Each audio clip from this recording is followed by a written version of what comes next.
এক মালিক একটা বড় অফিসারের শুটেড বুটেড শার্ট প্যান্ট পরা ভদ্রলোক, আসার ব্যবহার ভালো না, অল্প একটু ভুল পালেই শুধু গালাগালি করে। ওর ম্যানেজার একদিন অল্প একটু ভুল করছে, এমন গালানি গালাইছে ম্যানেজারের কলিজাটা ছিঁড়ে যায়। বলতে পারে না, বলে দুইটা থাপ্পড় দিলে দেন, কথা তো সহ্য হয় না, ঠিক কিনা? ম্যানেজারের ভিতরে কসকস করে, আমার এত গালালো অল্পের জন্য কোথাও না কোথাও তো এটা ফলান লাগবে। ম্যানেজারের অধীনে কর্মচারী আছে, কর্মচারীর কাছে গেছে, হঠাৎ করে কর্মচারী একটু ভুল করছে, যাবে কোথায়? মালিক যা যা বকছিল সব শুনাইছে কর্মচারীরে। কর্মচারী চিন্তা করছে, অল্প একটু ভুল করলাম, আমার ম্যানেজার এত বকলো, কিন্তু ম্যানেজারের উপর কথাবার্তা তো বলা যায় না, কারণ বললে তো চাকরি নট করে দিতে পারে, কেন ম্যানেজারের পাওয়ার আছে। কিন্তু ভিতরে কষ্ট, আহারে এত কষ্ট দিল, বাপ মা তুলে কথা বলল, কিন্তু কর্মচারী কিচ্ছু বলতে পারে না, কসকস করে, কোথায় জানি ফলাবে, কোথায় জানি বলবে।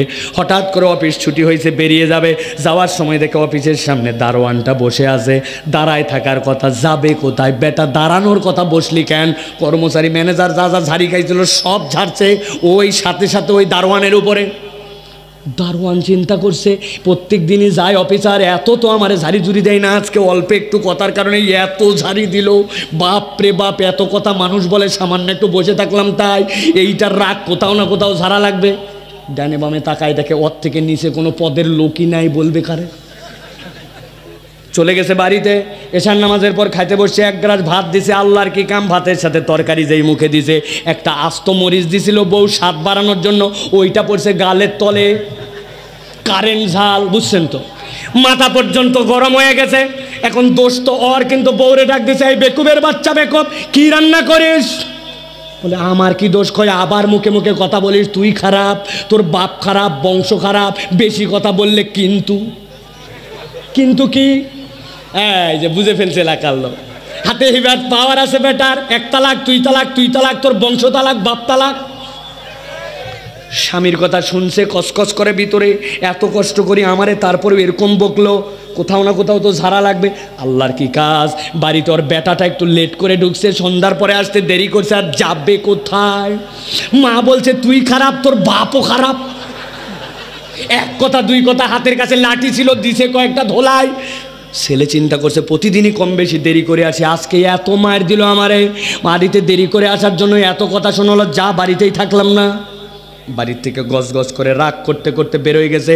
বের হয়ে দরজার সামনে হাতের কাছে দেখে আদলা একটা ইট, আদলা ইট তুলে নিছে। এলাকার ভাষায় বললাম, ঢাকায় আদলা বুঝবে না, ঠিক কিনা?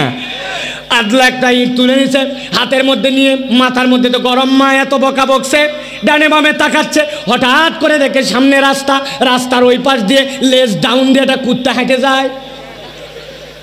যাবে কোথায়? সব রাগ এক করে কুত্তার পেট বরাবর দিছে ঢ্যাল। কুত্তার পেটে লাগার সাথে কুত্তা চিন্তা করছে অন্যদিন ডিস্টার্ব করে মায়ের খায়, আজকে কোনো ডিস্টার্ব নাই, এত জোরে মারলোকে। শিশুর কাছে দৌড়, যারে সামনে পাইছি খাইছি। দৌড়ায় যায়, দেখে শার্ট প্যান্ট পরা এলাকায় হেঁটে যায়, গৌ।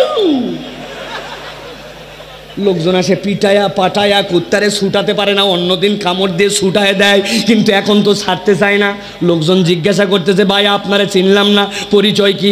ওই যে বড় অফিস আছে না, ওই অফিসের আমি প্রধান।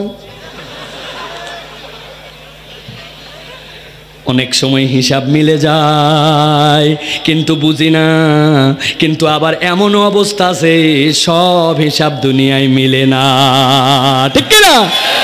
আমার আল্লাহ বলছেন, গভীর মনোযোগ, ওয়ালা তাহসাবান্নাল্লাহা গাফিলান আম্মা ইয়ামালুজ যালিমুন ইন্নামা ইউআখিরুহুম লিয়াউমিন তাশখাসু ফীহিল আবসার।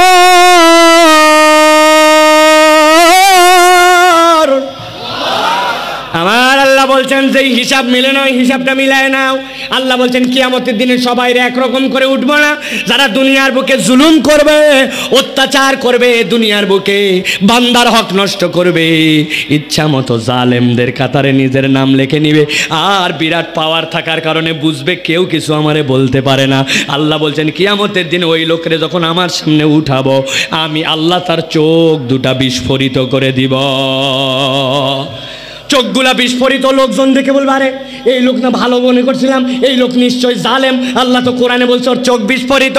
আল্লাহ বলছেন আরো দুইটা অবস্থা হবে, কেবল এইটুকুই নয়, মুহতিনা মুকনিরুসিহিম লা ইয়ারতাদ্দু ইলাইহিম তারফুহুম ওয়া আফিদাতুহুম হাওয়া।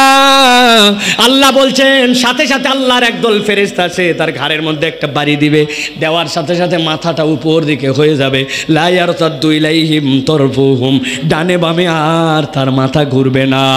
আল্লাহ বলছেন 1 নম্বর চোখ বিস্ফোরিত, 2 নম্বর মাথাটা উঁচু, আর 3 নম্বরে আল্লাহ বলছেন তার অন্তরটাতে আল্লাহ হতাশায় হতাশায় জর্জরিত করে দিবেন।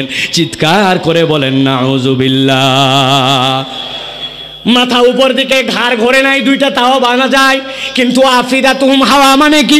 আমার নবী বলছেন আল্লাহর কাছে দোয়া করো, আল্লাহুম্মা হাসিবনি হিসাবান ইয়াসীরা, আই রব্বুল আমিন আমার হিসাব সহজ করো। আল্লাহ যদি কাউকে বলেন হিসাব দাও, ওই লোকের কায়দা থাকবে না। আল্লাহ রাব্বুল আলামিন বান্দাদেরকে ডাক দিবেন ওই দিন, যাদের প্রতি আল্লাহ রাব্বুল আলামিন দয়া করবেন।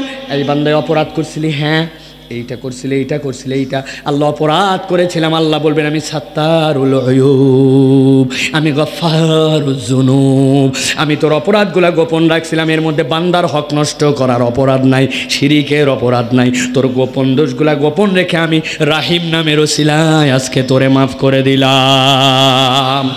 কিন্তু যেই ব্যক্তিরা জালেম হিসাবে যাবে, আল্লাহ বলছেন ওয়াফিদাতুম হাওয়া, তাদের অন্তরের মধ্যে হতাশা ঢুকায় দেওয়া হবে, তারা বুঝে ফেলবে তাদের আর পার পাওয়ার কোনো কায়দা। অতএব আমি আপনাদের কাছে বলবো ভাই, খবরদার খবরদার, আপনি মজলুম হতে পারেন, খবরদার খবরদার জুলুম করেন না। জুলুম করলে আল্লাহর আদালতে বিপদে ধরা পড়তে হবে, ঠিক না?